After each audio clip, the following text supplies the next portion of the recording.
गुड़िया और मीना दोनों बहुत अच्छी सहेलियां थीं। वो दोनों हमेशा एक साथ रहती, एक साथ स्कूल जाती, मगर दोनों के मिजाज में बहुत फ़र्क था।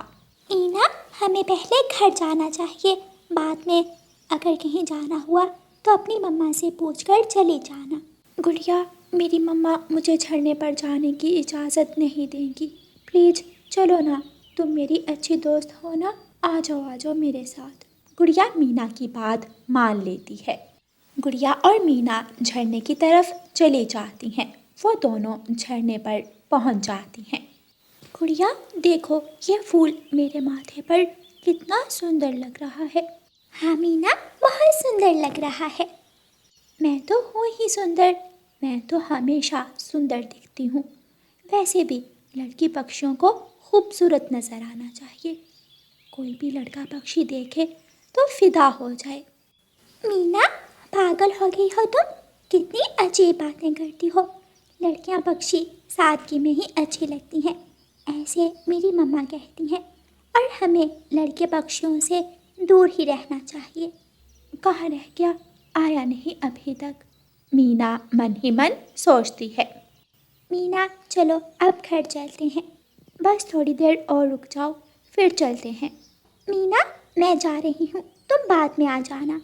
बस इतनी सी है तुम्हारी दोस्ती, मेरे लिए थोड़ी देर भी नहीं रुक सकती।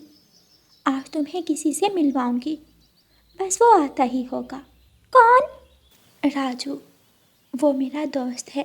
गुड़िया, वो बहुत अच्छा है, बिल्कुल हीरो लगता है, हीरो, मेरे सपनों के शहजादों के जैसा। मीना, ये सब ठीक नहीं है। तुम मेरी दोस्त हो, इसलिए मैं तुम्हें समझा रही हूँ। रुक जाओ, ये सब बहुत गलत है। लड़के पक्षी मासूम चिड़ियाओं को फंसाते हैं। तुम इस सब में ना पड़ो। गुड़िया, मेरे ख्याल में तुम्हें चले जाना चाहिए। जाओ, रानू आंटी तुम्हारा इंतज़ार कर रही होंगी। गुड़िया वहाँ से चली जाती है। गुड़िया मीना के लिए बहुत परेशान थी। गुड़िया बेटी, आ गई तुम, मुँह हाथ धो लो, मैं तुम्हारे लिए खाना लगाती हूँ। यूं ही दिन गुजरते गए। मीना चिड़िया आए दिन राजू के साथ घूमने लगी। कभी वो किसी होटल पर उसके साथ खाना खाने जाती, तो कभी नदी पर बैठकर खूब बातें करती। मीना, क्या तुम मुझसे शादी करोगी? राजू, इस सब के लिए पहले मेरी मम्मा को मनाना होगा। तुम कोई काम भी तो नहीं करते हो, मेरी मम्मा नहीं मानेंगी। पहले तुम अपने लिए कोई काम तलाश कर लो, फिर मैं मम्मा से तुम्हारे बारे में बात करूँगी। अभी मैं चलती हूँ। मीना वहाँ से जाने लगती है तो गौरी कवि उसे देख लेती है। तोबा तोबा, क्या हो गया है इन चिड़ियाओं को? मैं अभी जाकर इसकी माँ को बता कर आती हूँ। मीना घर पहुँच जाती है। मीना, कहाँ थी तुम? कब से मैं तुम्हें यहाँ वहाँ ढूंढ रही हूँ। मैं तो बस। गौरी भी वहाँ आ जाती है। ये क्या बताएगी तुम्हें, मैं बताती हूँ। गौरी आंटी, आप? हाँ, मैंने देखा है जब तुम उस राजू से हंस हंस कर बातें कर रही थी। राजू? कौन है ये राजू? मीना, मैं ये सब क्या सुन रही हूँ? मम्मा, वो राजू मेरा दोस्त है। वो बुरा पक्षी नहीं है, वो मुझसे शादी करना चाहता है। मीना की माँ मीना के मुंह पर एक जोरदार थप्पड़ मारती है। तुम्हें ज़रा भी शर्म नहीं आ रही? ये सब बकवास करते हुए बेशर्म कैसे मज़े से बता रही है। मम्मा, मैं राजू से प्यार करती हूँ। चली जाओ यहाँ से। मीना रोती हुई वहाँ से दूसरे कमरे में चली जाती है। मैं तो कहती हूँ इसकी शादी कर दो, ये ना हो ये तुम्हारा मुंह काला करवा दे। गौरी कवि वहाँ से चली जाती है। गौरी कवि पूरे जंगल में ये खबर फैला देती है। गौरी कवि रानू चिड़िया के घर जाती है और सारी बात रानू चिड़िया को बताती है। गौरी बहन, ये तो बहुत गलत बात है। राजू तो एक नंबर का कामचोर है और वो आवारा पक्षी है। वो हमारी मीना को कभी भी खुश नहीं रख पाएगा। वही तो उसकी माँ उसे समझा रही थी, मगर आजकल की औलाद कहाँ मानती है, खुद को ही अक्लमंद मानती है। गौरी बहन, मैं मीना को समझाऊंगी। कुछ दिनों बाद मीना गुड़िया से मिलने उसके घर आती है। रानू चिड़िया और गुड़िया मीना को समझाती हैं।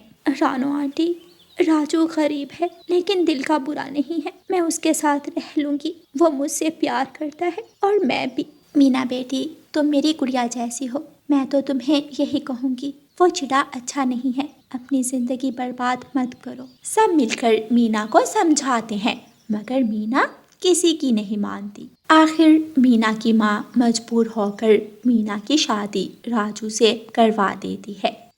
कुछ दिन तो राजू अच्छा रहता है और फिर अपना असल चेहरा दिखाने लगता है। मीना, जाओ अपनी माँ से कुछ पैसे लेकर आओ, मुझे अपने दोस्त का कर्ज लौटाना है। मगर राजू, मैं अपनी माँ से और पैसे नहीं मांग सकती। मैं आखिरी बार कह रहा हूँ, अगर तुमने मुझे पैसे लाकर नहीं दिए तो आज से तुम्हारा खाना पीना सब बंद कर दूंगा।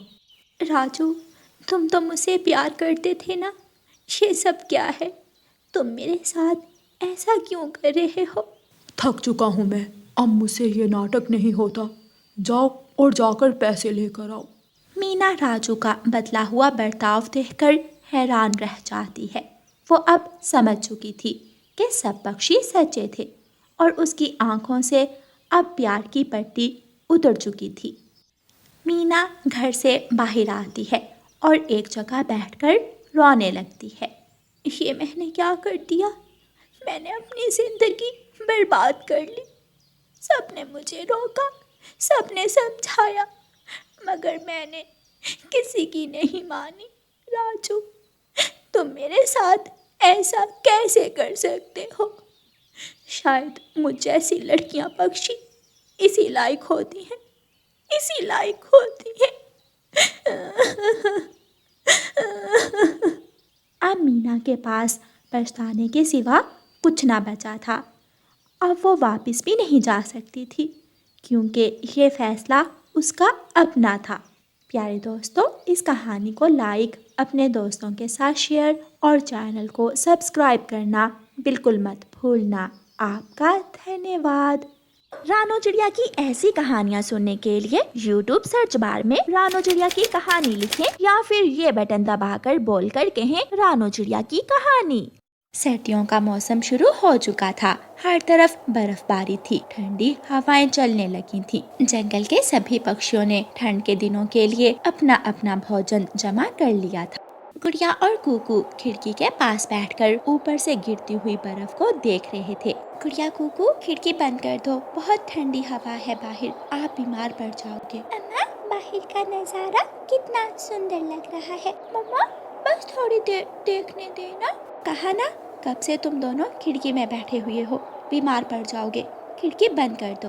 गुड़िया खिड़की बंद करती है और आकर घोंसले में बैठ जाती है। मम्मा, अब हम क्या करें? बाहर भी नहीं जाना, खिड़की में भी बैठने से आपने मना कर दिया है। तुम दोनों मेरे पास आओ, मैं तुम दोनों को कहानी सुनाती हूँ। सच मम्मा, बहुत मजा आएगा। दोनों बच्चे अपनी मम्मा के पास आकर बैठ जाते हैं। रानो चिड़िया उन पर कंबल ओढ़ देती है और उन्हें कहानी सुनाने लगती है। सर्दियों के मौसम में दूर पहाड़ों पर बर्फ के बड़े बड़े।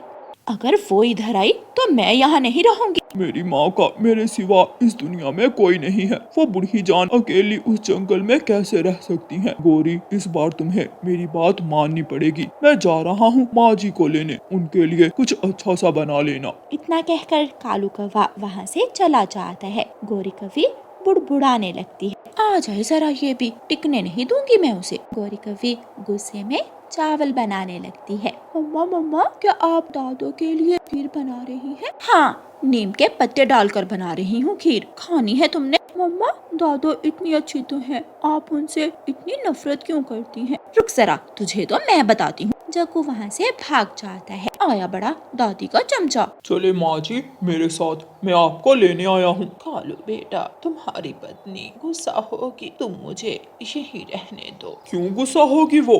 मेरी माँ है, आपका ख्याल मैं नहीं रखूंगा तो और कौन रखेगा? आप बस चले मेरे साथ। कालू कौवा अपनी माँ को अपने साथ ले जाता है। गोरी बेटी, कैसी हो तुम? पहले तो ठीक थी, अब आगे का पता नहीं। क्या मतलब? कुछ नहीं माँ जी, छोड़े इसे, ऐसे ही कुछ भी बोल देती है। खाना लगाओ, माँ को भूख लगी होगी। गौरी कवि मुंह बनाते हुए खाना लगा देती है। आ जाए, लग गया है खाना। कालू बेटा, मैंने चोंच तो धोई ही नहीं, मैं चोंच धो लूं। चले माँ जी, मैं भी आपके साथ चलता हूँ। मैंने भी चोंच नहीं धोई। वो सब चोंच धोने चले जाते हैं। गौरी कवि माँ जी की प्लेट में ढेर सारा नमक डाल देती है। तुम्हारा जीना तो क्या, खाना पीना भी हराम कर दूंगी मैं। वो सब वापिस आकर खाना खाने लगते हैं। इतना ज्यादा नमक गौरी खाना बनाया है या नमक? नहीं माँ जी, नमक तो बिल्कुल ठीक है, आपको ऐसे ही ज्यादा लग रहा है। गौरी कवि रोने लगती है। जितना मर्जी कर लूं मैं इनके लिए, मगर इनको तो कुछ अच्छा लगता ही नहीं है। मैंने कितनी मेहनत से, शौक से, प्यार से इनके लिए खाना बनाया था। रोते हुए गौरी कवि वहाँ से चली जाती है। कालू कौवा भी गौरी कवि के पीछे चला जाता है। जग्गू बेटा, मैं रानू चिड़िया से मिलकर आती हूँ। दादो, मुझे भी साथ ले जाए, मैं कुकू और गुड़िया के साथ खेल लूंगा। ठीक है, आ जाओ। यूं ही दिन गुजरते गए। गौरी कवि हर रोज कोई ना कोई चीज माँ जी के खाने में मिला देती। एक दिन गौरी की सास चिड़िया के पास जाती है और उसे सारी बात बताती है। माँ जी, ये तो बहुत गलत करती है गौरी। गौरी बहन को ऐसा नहीं करना चाहिए। इस गलती की तो उसे सजा मिलनी ही चाहिए। रानू चिड़िया माँ जी के कान में अपना प्लान बताती है और उसे एक जड़ी बूटी देती है। अब पता चलेगा इस गौरी को।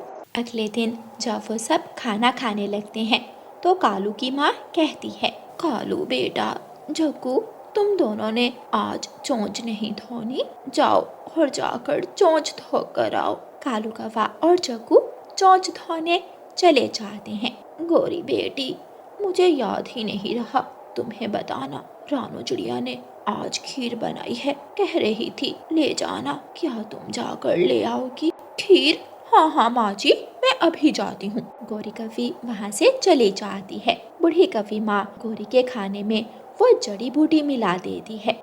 रानो, लाओ, दो मुझे खीर। खीर? हाँ गौरी बहन, वो तो मैंने आज बनाई ही नहीं, चीनी खत्म हो गई थी। गौरी कवि मुंह बनाकर वहाँ से चली जाती है। कौवों का परिवार मिलकर खाना खाता है। कुछ देर बाद गौरी कवि के पेट में गुड़गुड़ होने लगती है। हाय मेरा पेट, कालू जी, मेरा पेट। गौरी कवि भागकर शौचालय जाती है। गौरी कवि कभी आती तो कभी जाती। कालू की माँ अपनी बहू को देखकर हंस रही थी। बहू, तुम्हारे पेट दर्द का इलाज मेरे पास है। पहले तुम मुझसे वादा करो, आइंदा मुझे परेशान नहीं करोगी। नहीं करूँगी माँ जी, कभी नहीं करूँगी। फिर गौरी की सास गौरी को दवा देती है और गौरी ठीक हो जाती है। फिर उस दिन से गौरी अपनी सास के साथ अच्छे से रहती है। प्यारे दोस्तों, इस कहानी को लाइक, अपने दोस्तों के साथ शेयर और चैनल को सब्सक्राइब करना बिल्कुल मत भूलना। आपका धन्यवाद।